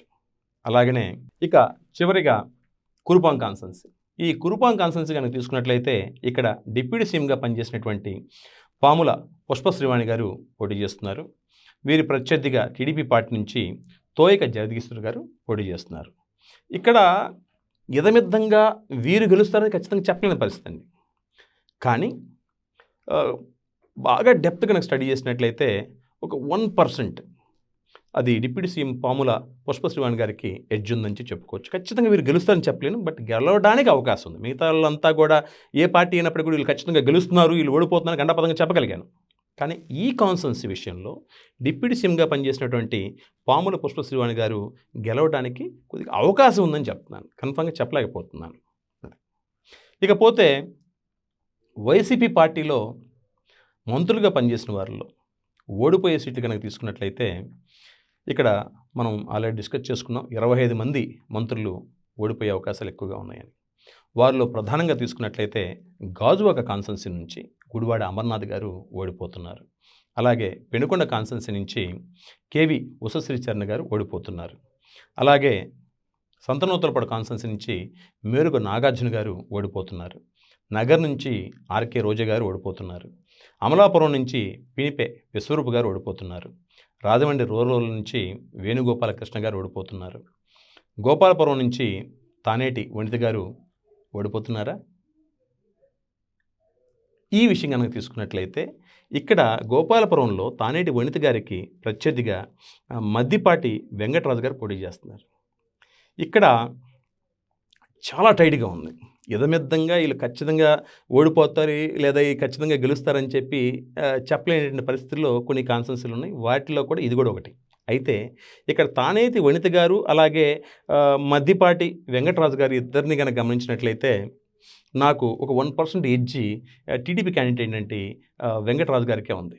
సో ఆ రకంగా ఇక్కడ గోపాలపురంలో తానేటి వనిత గారు ఓడిపోవడానికి అవకాశాలు ఉన్నాయని చెప్పగలను, కానీ ఖచ్చితంగా మీరు ఓడిపోతారని చెప్పలేను. తర్వాత మరొక కాన్స్టెన్సీ పెనంలూరులో పోటీ చేస్తున్నటువంటి జోగి రమేష్ గారు ఓడిపోతున్నారు. ఇక్కడ గుంతకల్ కాన్స్టెన్సీ కనుక తీసుకున్నట్లయితే ఇప్పటి వరకు ఓడిపోయే మంత్రులందరి గురించి కూడా డిస్కస్ చేసుకుంటూ వచ్చాను. వైఎస్ఆర్సీపీ పార్టీలో మంత్రులుగా పనిచేసినటువంటి వాళ్ళు ఎవరు ఓడిపోతున్నారు, ఎవరు గెలుస్తున్నారు అనేది వరుసగా చెప్పుకుంటూ వచ్చాను. అయితే చిత్రంగా గుంతకల్ కాన్స్టెన్సీ కనుక తీసుకున్నట్లయితే ఈ గుంతకల్ కాన్స్టెన్సీలో వైఎస్ఆర్సీపీ పార్టీలో గెలిచి జగన్మోహన్ రెడ్డి గారి గవర్నమెంట్లో మంత్రిగా చేసినటువంటి ఒక వ్యక్తి టీడీపీలో జాయిన్ అవ్వడం జరిగింది. మరి ఈ వ్యక్తి గెలుస్తున్నారా, ఓడిపోతున్నారా అని చెప్పి తీసుకున్నట్లయితే ఆ వ్యక్తి పేరు గుమ్మనూరు జయరాం గారు. ఈ గుమ్మనూరు జయరాం గారు జగన్మోహన్ రెడ్డి గారి గవర్నమెంట్లో మంత్రిగా చేశారు, వైసీపీ పార్టీలో గెలిచారు. వీరు టీడీపీకి రావడం జరిగింది. టీడీపీకి రావడం ద్వారా అయ్యుండొచ్చు, లేదా వాళ్ళ జాతకం సపోర్ట్ చేయడం వల్ల కావచ్చు, మొత్తం మీద ఈ గుంతకల్ కాన్స్టిట్యున్సీలో గుమ్మనూరు జయరాం గారు గెలుస్తున్నారు. టీడీపీ పార్టీ నుంచి గెలుస్తున్నారు. తర్వాత గుంటూరు వెస్ట్. ఈ గుంటూరు వెస్ట్లో విడుదల రజనీ గారు ఓడిపోతున్నారు. కొండేపి కాన్స్టిట్యున్సీ నుంచి మంత్రిగా పనిచేసినటువంటి ఆదిమూలపు సురేష్ గారు కూడా ఓడిపోతున్నారు. అలాగే శ్రీకాకుళం నుంచి ధర్మాన ప్రసాదరావు గారు ఓడిపోతున్నారు. పలాస నుంచి సీదిరి అప్పలరాజు గారు ఓడిపోతున్నారు. తాడేపల్లిగూడెం నుంచి డిప్యూటీ సీఎంగా పనిచేసినటువంటి కొట్టు సత్యనారాయణ గారు ఓడిపోతున్నారు. అయితే గెలిపిస్తుంది, ఈ కాన్స్టిట్యున్సీలో గెలుస్తుంది ఎవరు తెలుసండి?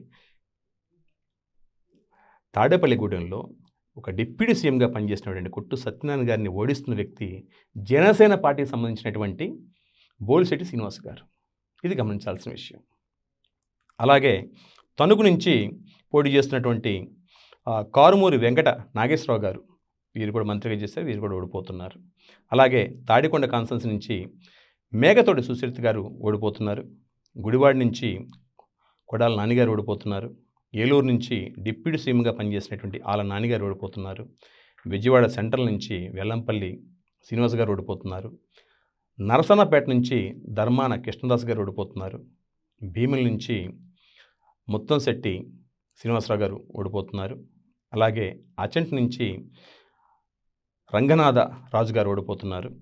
అలాగే అనిల్ కుమార్ గారు, వీరు గతంలో నెల్లూరులో ఎమ్మెల్యేగా పోటీ చేసి గెలిచి మంత్రిగా చేసిన అనుభవం వీరికి ఉంది.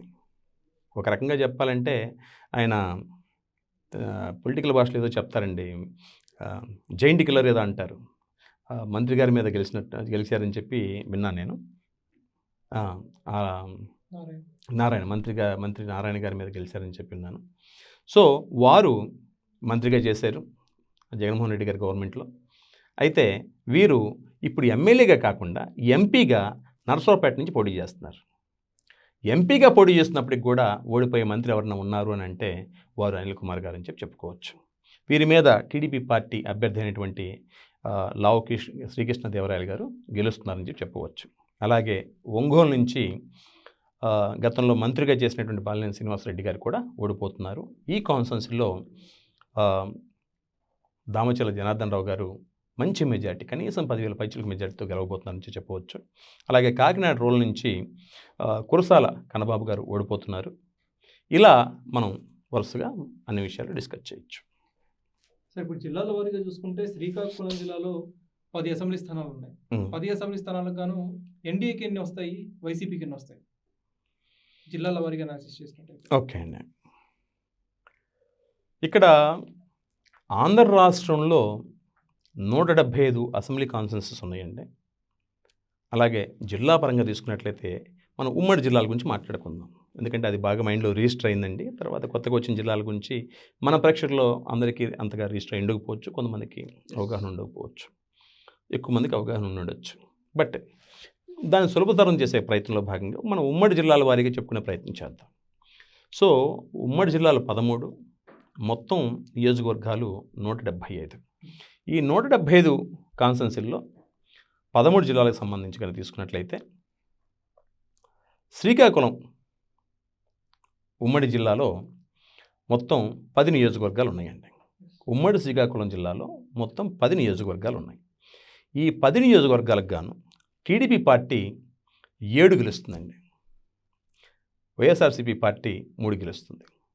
ఇక్కడ మీరు గమనించినట్లయితే రాష్ట్రం మొత్తం మీద టీడీపీ పార్టీ అత్యధికమైన సీట్లను సంపాదించేటువంటి జిల్లా ఏదన్నా ఉంది అని అంటే అది గుంటూరుకి చెప్పుకోవచ్చండి. సో గుంటూరులో, ఉమ్మడి గుంటూరు జిల్లాలో మొత్తం 17 నియోజకవర్గాలు ఉన్నాయండి. ఈ 17 నియోజకవర్గాల్లో టీడీపీ 14, జనసేన 1, అంటే కూటమి 15 సీట్లు గెలుస్తుంది. అవుట్ ఆఫ్ 17 15 సీట్లు కూటమి గెలుస్తుంది. కేవలం 2 సీట్లతో సరిపెట్టుకోబోతుంది వైఎస్ఆర్సీపీ పార్టీ. అలాగే రాష్ట్ర వ్యాప్తంగా టీడీపీ పార్టీకి ఏ జిల్లాలో తక్కువ సీట్లు వచ్చే అవకాశం ఉంది అనే అంశం కనుక తీసుకున్నట్లయితే మీరు గమనించారా? ఇది ఏ జిల్లానో గెస్ చేయగలరా? ఎస్, ఖచ్చితంగా కడప జిల్లా. ఈ కడప జిల్లాలో రాష్ట్రం మొత్తం మీద కనుక తీసుకున్నట్లయితే అత్యంత తక్కువ సీట్లు రాబోతున్నాయి టీడీపీకి కేవలం 3 సీట్లతోటి ఇక్కడ కాంప్రమైజ్ అవ్వాల్సిన పరిస్థితి అనేది ఏర్పడుతుంది. గతంలో దాదాపు 1 సీటు కూడా రాలేదేమో, ఇక్కడ 3 సీట్ల వరకు వస్తుంది. అలాగే వైఎస్ఆర్సీపీ పార్టీ కనుక తీసుకుంటే రాష్ట్రం మొత్తం మీద ఉన్నటువంటి 13 జిల్లాల్లో ఏ జిల్లాలో ఎక్కువ సీట్లు రావడానికి అవకాశం ఉందనే అంశం కనుక తీసుకున్నట్లయితే వైఎస్ఆర్సీపీ కాంగ్రెస్ పార్టీకి కర్నూలులో అత్యధికమైన సీట్లు వచ్చే అవకాశం ఉంది. ఈ కర్నూలు జిల్లాలో మొత్తం 14 నియోజకవర్గాలు ఉన్నాయి. ఈ 14 నియోజకవర్గాలకు గాను వైఎస్ఆర్సీపీ పార్టీ అత్యధికంగా 10 సీట్లు గెలుస్తుంది. ఇక్కడ టీడీపీ కేవలం 4 సీట్లతో సరిపెట్టుకోబోతుంది. మరి రాష్ట్ర వ్యాప్తంగా వైఎస్ఆర్సీపీ పార్టీకి ఎక్కడ అత్యంత తక్కువ సీట్లు చాలా తక్కువ సీట్లు వచ్చే అవకాశం ఉందంటే అది వైజాగ్లో వైసీపీ పార్టీకి కేవలం 1 సీటు రాబోతుంది. ఇది గమనించాల్సిన విషయం. అయితే వైజాగ్ని క్యాపిటల్గా చేసిన తర్వాత కూడా అక్కడ వైసీపీకి ఎందుకు అంత తక్కువ సీట్లు వస్తాయి? అంటే అది పొలిటికల్గా వాళ్ళు ఎలాంటి నిర్ణయాలు తీసుకున్నారు, లేకపోతే విధి విధానాలు ఏంటి, ఆయా పార్టీల యొక్క పాలసీస్ ఏంటి, గవర్నమెంట్ పాలసీస్ ఏందనేది ఒక అస్ట్రాలజీ మాత్రమే అవగాహన కలిగినటువంటి నాకు అంత అవగాహన లేదండి.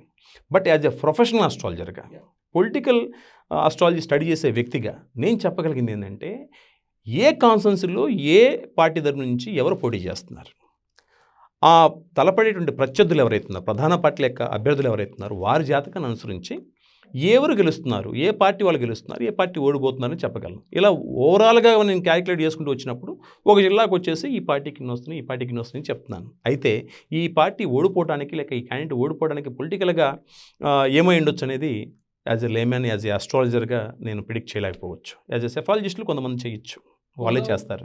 గోదావరి జిల్లాలో ఉన్నాయి. అక్కడ పోటీ చేసే అభ్యర్థుల జాతకాలు మీరు పరిశీలించారా? అక్కడ ఏ పార్టీకి ఎక్కువ విజయ అవకాశాలు ఉన్నాయి?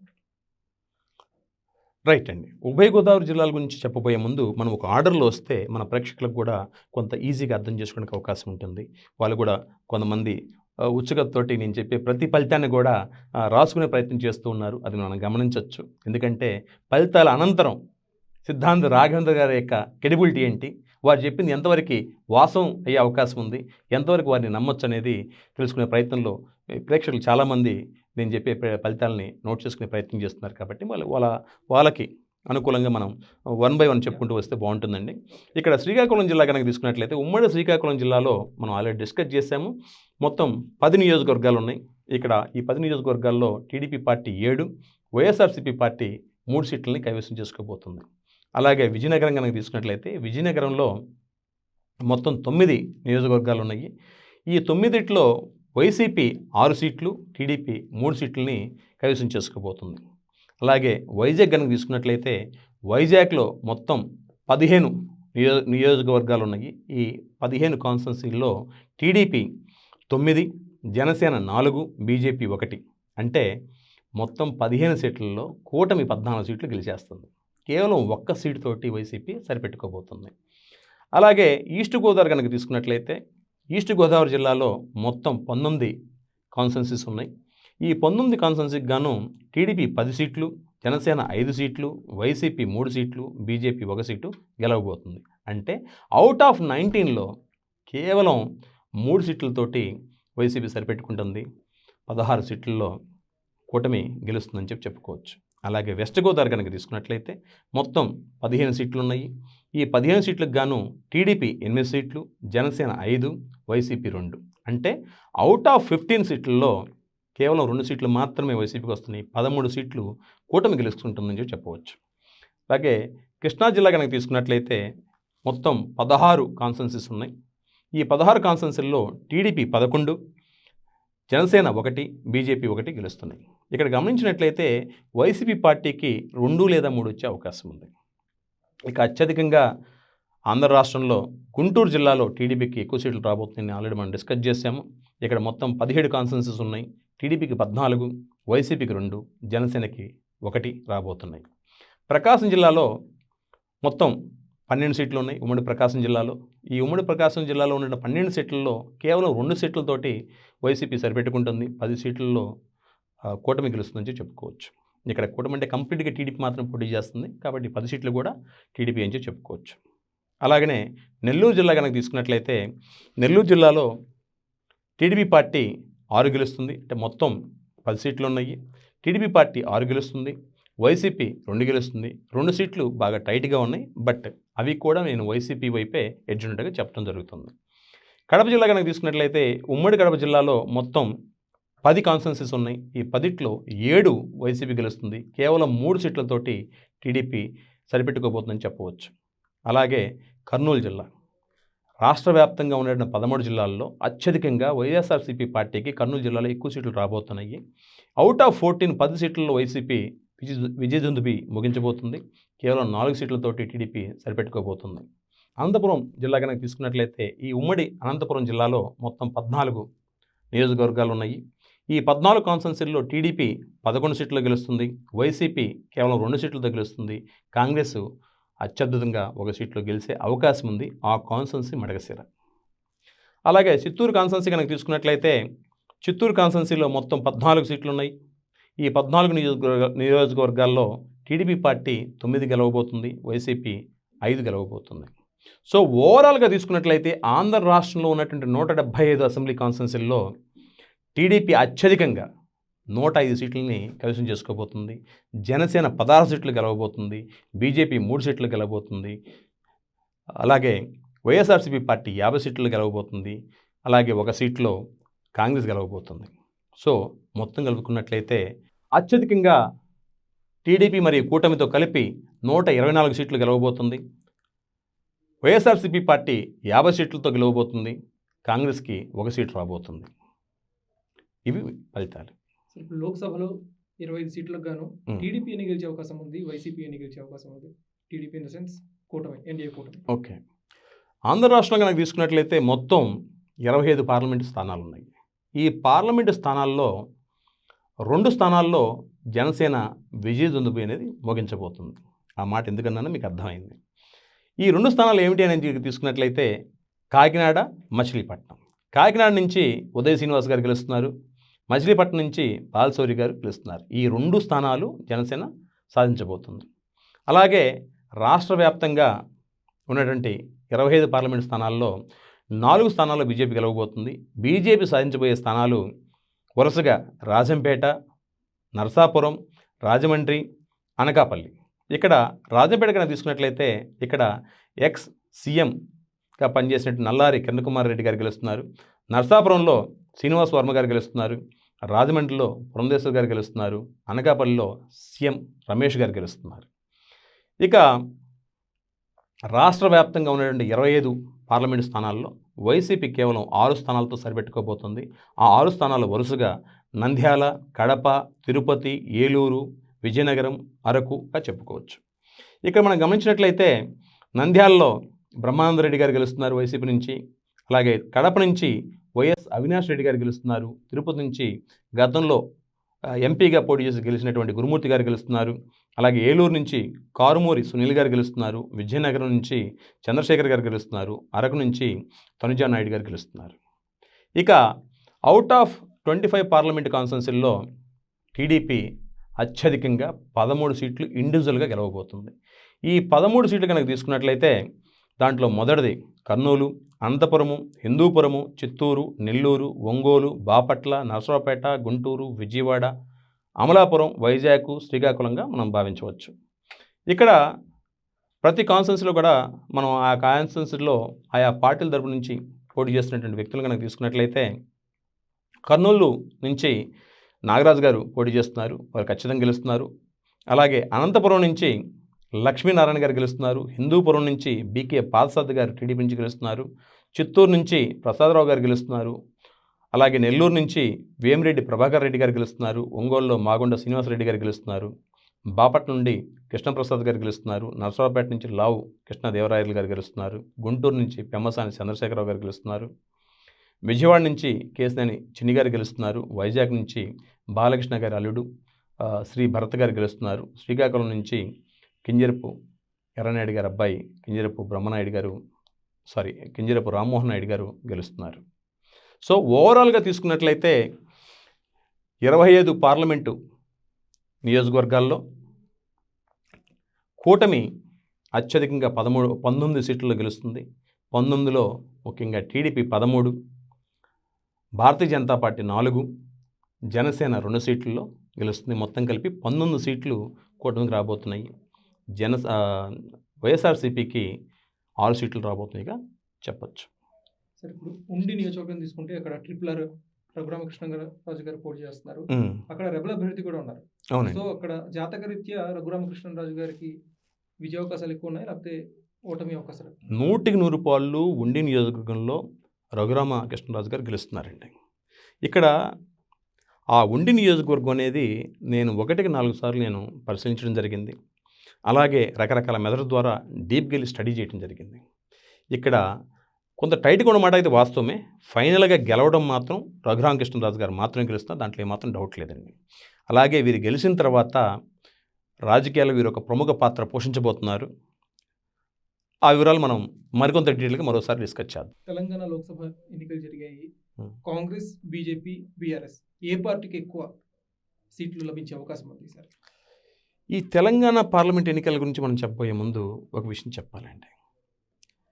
గడిచిన దశాబ్దానికి పైగా తన యొక్క అద్భుతమైన పెర్ఫార్మెన్స్ తోటి ప్రజల యొక్క మన్ననను చూరుకున్నటువంటి టీఆర్ఎస్ పార్టీ మన అసెంబ్లీ ఎన్నికల్లోనే చాలా వరకు ఇబ్బంది పడుతూ బొక్కబొరలు పడిందని చెప్పుకోవచ్చు.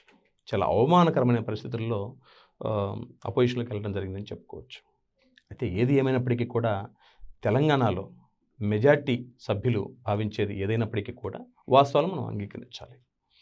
ఇక్కడ తెలంగాణలో 2024 సంవత్సరంలో జరిగినటువంటి పార్లమెంట్ ఎన్నికల్లో ఎవరు ఊహించిన విధంగా టీఆర్ఎస్ పార్టీకి కనీసం ఒక్క సీటు కూడా రావట్లేదు. అంటే ఒక్క సీటు గెలుచుకోవడానికి కూడా చాలా కష్టంగా ఉందని చెప్పుకోవచ్చు. ఇది మిరాకిల్ ప్రెడిక్షన్ అన్నమాట. తర్వాత మీరు గమనించినట్లయితే తెలంగాణ పార్లమెంటు ఎప్పుడు వచ్చినా ఎంఐఎంకి ఎన్ని సీట్లు వస్తాయి అంటే కళ్ళు మూసుకొని చెప్పే సీట్ ఏంటంటే పాతబస్తీ సీటు ఖచ్చితంగా వస్తుందని చెప్తారు. అయితే ఆ ఒక్క సీటు నిలుపుకోవడానికి తలకిందులు తపలు చేయాల్సిన పరిస్థితి ఏర్పడుతుంది. అలాగే అతి కష్టం మీద ఆ సీట్ని నిలుపుకునే ప్రయత్నం అనేది జరిగిందని చెప్పుకోవచ్చు. అలాగనే ఇక మిగతా కాన్స్టిట్యున్సీలు కనుక తీసుకున్నట్లయితే 2019 సంవత్సరంలో 4 సీట్లు గెలవడం ద్వారా ముందుకెళ్ళినటువంటి భారతీయ జనతా పార్టీ ఈ 2024 సంవత్సరంలో అత్యధికంగా 8 సీట్లు గెలవబోతుందని చెప్పుకోవచ్చు. ఈ 8 సీట్లు ఏమిటి అనేది వరుసగా తీసుకున్నట్లయితే 1 చేవెళ్ళ, మల్కాజ్గిరి, సికింద్రాబాదు, మహబూబ్ నగరు, కరీంనగరు, మెదక్, నిజామాబాదు, జహీరాబాదు ఈ 8 స్థానాల్లో బీజేపీ విజయం సాధించబోతుందని చెప్పుకోవచ్చు. అలాగనే 2019 సంవత్సరంలో కేవలం 3 సీట్లు సాధించినటువంటి కాంగ్రెస్ పార్టీ అత్యద్భుతంగా ఈ 2024 సంవత్సరంలో 8 సీట్లను సాధించబోతుంది. ఈ 8 సీట్లు ఏవి అనేది మనం వరుసగా తీసుకున్నట్లయితే మొదటగా వరంగల్, పెద్దపల్లి, ఆదిలాబాదు, మహబూబాబాదు, నాగర్ కర్నూలు, భువనగిరి, నల్గొండ, ఖమ్మంగా మనం చెప్పుకోవచ్చు. ఇక పాతబస్తీలో ఎంఐఎం తన సీట్ని నిలుపుకోవడంలో సక్సెస్ అవుతుందని చెప్పుకోవచ్చు. సెంట్రల్లో బీజేపీ 400 పైగా సీట్లు ఆశిస్తుంది. అవకాశం ఉందా? జాతకరీత్యా మళ్ళీ మోదీ గారికి ప్రధాని అవకాశాలు ఎంతవరకు ఉన్నాయి? రాజకీయాల్లో పోటీ చేసే ప్రతి పార్టీ కూడా ఆశావక దృక్పథంతో ఉండటం సర్వసాధారణము. వారి ప్రయత్నం చేస్తూ ముందుకెళ్ళే ప్రయత్నం చేస్తూ ఉంటారు. అయితే ఒక జ్యోతిష పండితుడిగా పరిశీలించినట్లయితే ఎన్డీఏ కూటమికి ఈ 2024లో జరుగుతున్నటువంటి ఎన్నికలు ఎన్ని సీట్లు వస్తాయనేది పరిశీలించే ప్రయత్నం చేసినప్పుడు మొత్తం 524 సీట్లు అనుకుంటాను. ఈ 524 సీట్లలో ఎన్డీఏ కూటమికి ఎన్ని సీట్లు రావడానికి అవకాశం ఉంది అని అంటే నా జ్యోతిష పరిశీలనలో నా జ్యోతిష పరిశోధనలు తెలిసిన విషయం ఏంటంటే ఎన్డీఏ కూటమికి అత్యధికంగా 375 సీట్లు 100 రాబోతున్నాయి. అయితే మీరు అన్నట్టుగా 400 వస్తాయా 400 పైన వస్తాయి అనేది నేను విధంగా చెప్పలేనండి. ఎందుకంటే అవుట్ ఆఫ్ 525 కాన్స్టిట్యున్సీలో ఉన్నటువంటి క్యాండిడేట్స్ ఎవరైతే ఉన్నారో ప్రధాన ప్రత్యర్థులు అందరి డీటెయిల్స్ తీసుకొని చేయడం అనేది అంత ఈజీ కాదు. సో అప్పుడు మేమేం చేస్తామంటే ఆయా పార్టీల యొక్క ఫార్మేషన్ డేట్స్, తర్వాత ఆయా రాష్ట్రాల్లో జరుగుతున్నటువంటి ఎన్నికల పోలింగ్ డేట్స్, రిజల్ట్ డేట్స్, అలాగే ప్రధాన పార్టీ అభ్యర్థుల యొక్క లీడర్లు ఎవరైతే పార్టీల యొక్క అధినేతలు ఎవరైతున్నారో వారి యొక్క బర్త్డేస్ ఇవన్నీ పరిగణలో తీసుకొని కొంత గుణించే ప్రయత్నం చేస్తూ ఉంటాం. మోదీ గారి సో ఆ రకంగా తీసుకున్నట్లయితే ఇక్కడ ఎన్డీఏ కూటమికి 375 సీట్లకి తగ్గవని చెప్పవచ్చు. మళ్ళీ ప్రధాని మోదీ గారు అంటారు. అది ఒక జ్యోతిష పండితుడు నేను చెప్పడం కాదు, రాజకీయ అవగాహన లేనటువంటి చిన్నపిల్లలు చెప్పేస్తారు. సో వ్యూయర్స్ చూశారు కదా, భారతదేశపు రాజకీయ ఫలితాలపై ఆచార్య రాఘవేంద్ర గారి పూర్తి సమగ్ర విశ్లేషణ ఇది. ఆంధ్రప్రదేశ్లో టీడీపీ ఎన్డీఏ కూటమి అధికారంలోకి వస్తుందని చెప్పి ఆచార్య రాఘవేంద్ర గారు ఇప్పుడే పునరుద్ఘాటించారు. అలానే కేంద్రంలో మళ్ళీ బీజేపీయే అధికారంలోకి వస్తుందని చెప్పి కూడా ఆయన విశ్లేషించారు. మీ అభిప్రాయం ఏంటి? కామెంట్ సెక్షన్లో పంచుకోండి. Thank you. ధన్యవాదాలు.